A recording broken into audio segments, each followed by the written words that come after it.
Masih bersama saya Rahayu Japar, pemirsa, dan berikut kembali kami sampaikan berita Mataram hari ini.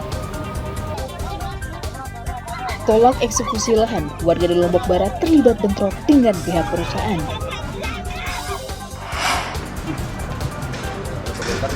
Tipu puluhan warga berkedok arisan online, seorang wanita di Mataram diringkus polisi.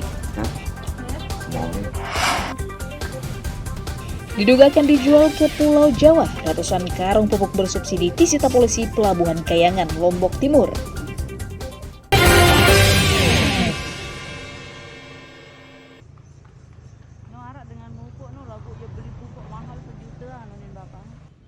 Satu hektar lahan pertanian di Kelurahan Praya, Kabupaten Lombok Tengah, kesulitan air memasuki musim penghujan.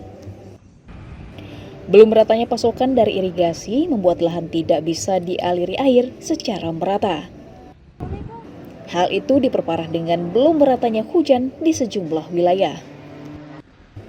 Petani mencatat lahan mereka hanya sekali mendapatkan suplai air 2 bulan lalu saat memulai menanam.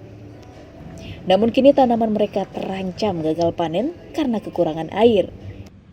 Baru tanam saja dengan dulu sekali. Baru ada, lepas itu kering. Oh, hanya pas nanam aja ada airnya?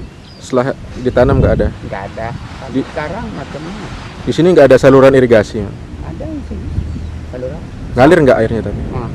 Udah kering sekarang. Oh, udah kering.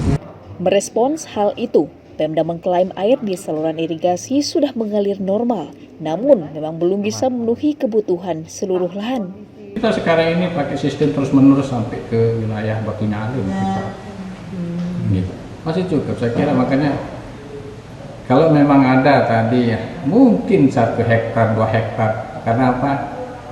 Alsintanya masing-masing dari subak-subak itu, apakah mereka alat dan mesin traktornya kadang-kadang itu yang jadi kendala bagi mereka.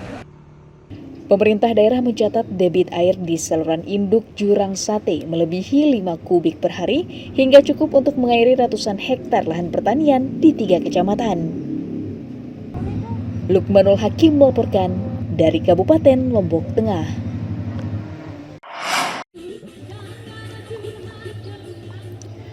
Pemerintah Provinsi Nusa Tenggara Barat menggencarkan gerakan tanam cabai di Kabupaten Lombok Timur untuk menopang tercukupinya kebutuhan daerah.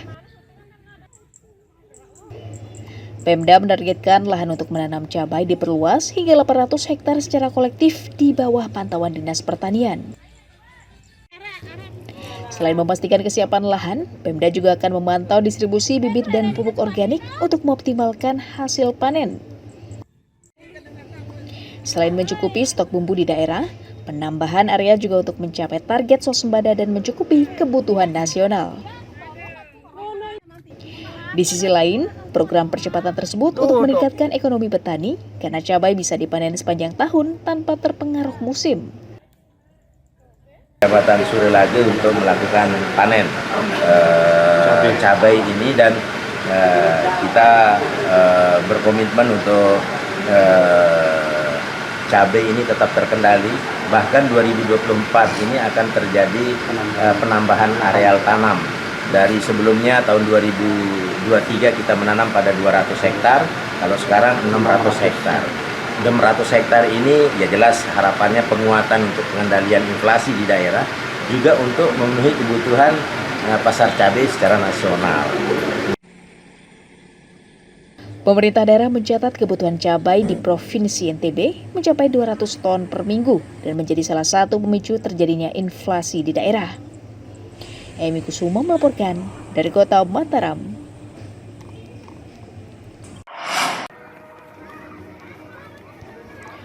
Pemerintah Kabupaten Lombok Timur menyiapkan ratusan juta rupiah untuk mitigasi dan penanganan dampak bencana tahun 2024. BPBD menerima 250 juta rupiah yang berasal dari dana alokasi khusus.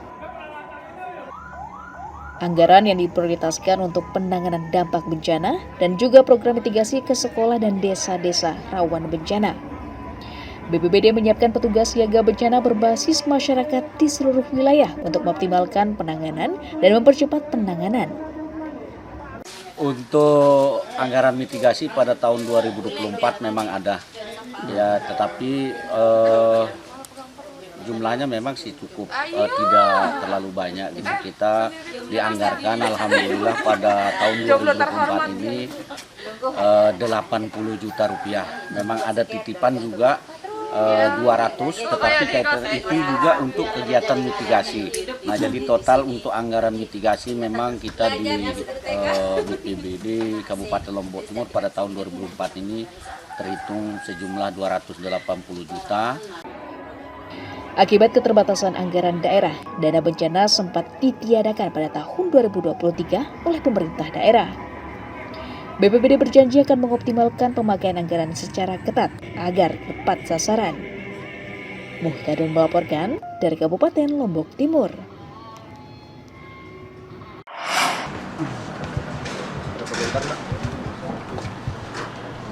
Wanita berinisial BEY, 23 tahun, asal Kecamatan Gunung Sari, diringkus Satuan Reserse Kriminal Polresta Mataram karena menipu puluhan warga melalui media sosial. Tersangka ditangkap di rumahnya di Desa Midang atas laporan sejumlah korban. Polisi menyita barang bukti lembaran rekening bukti transfer dan bukti percakapan korban dan pelaku. Tersangka yang juga selebgram menipu dengan membuka arisan melalui media sosial dengan iuran jutaan rupiah per bulannya. Namun tepat saat pengundian arisan, nomor ponsel dan akun tersangka justru ditutup. Polisi mencatat jumlah korban yang melapor berjumlah 9 orang dengan kerugian mencapai 92 juta rupiah. Oleh tersangka dimasukkan 3 nama fiktif. Nah, contoh misalnya satu arisan ini dengan hasil 20 juta, dia masukkan 3 nomor fiktif. Dari 17 korban, tersangka menyampaikan ini giliran ya dapatnya. Nah, jadi giliran pertama, giliran kedua, giliran ketiga, itu sebenarnya nama fiktif yang dia munculkan oleh tersangka. Alhasil setelah 3 bulan, dana tersebut sudah bergulir dari pihak pelapor atau korban, yang bersangkutan kabur. Tersangka mengaku menggelar arisan fiktif selama 3 bulan. Berapa arisan yang harus disetor oleh masing-masing korban? Sesuai aja. Berapa? 1.800.000 per bulannya. Sudah berapa kali arisan ini dijalankan? Cuma 1 kali, baru 1 kali. Sudah berapa lama? Waktunya udah berapa bulan? Dari bulan Juli. Tersangka dijerat pasal 372 dan 378 KUHP tentang penipuan dengan ancaman hukuman 4 tahun penjara. Awaludin melaporkan dari Kota Mataram.